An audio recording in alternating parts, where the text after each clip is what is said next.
And Elijah said unto all the people, Come near unto me.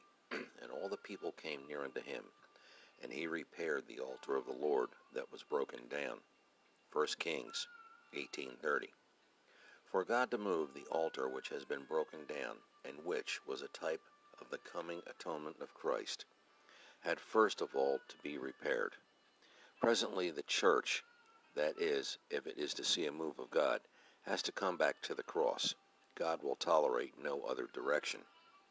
To repair the altar, Elijah used 12 stones. The number 12 is God's number of government. However, it must be ever remembered that it is God's government and not man's. His government is His word.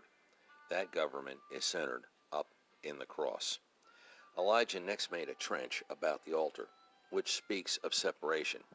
To be sure, the cross of Christ separates believers from the world. It alone will separate believers from the world.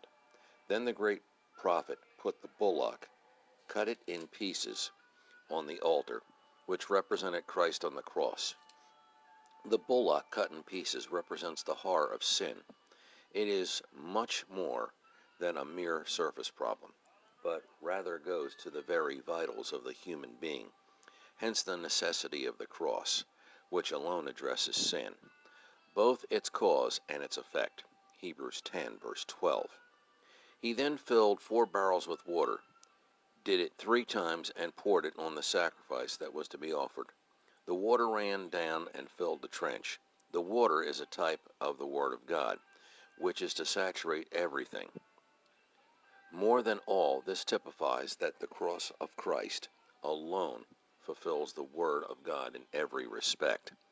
In other words, if the believer is not basing everything strictly on the cross, what he is doing is not according to the Word and cannot be blessed by the Lord. This being done, the fire of the Lord fell and consumed the burnt sacrifice and the wood and the stones and the dust, and licked up the water that was in the trench. 1 Kings 18, verse 38. The fire falling represented the judgment of God. It fell on Christ instead of on mankind.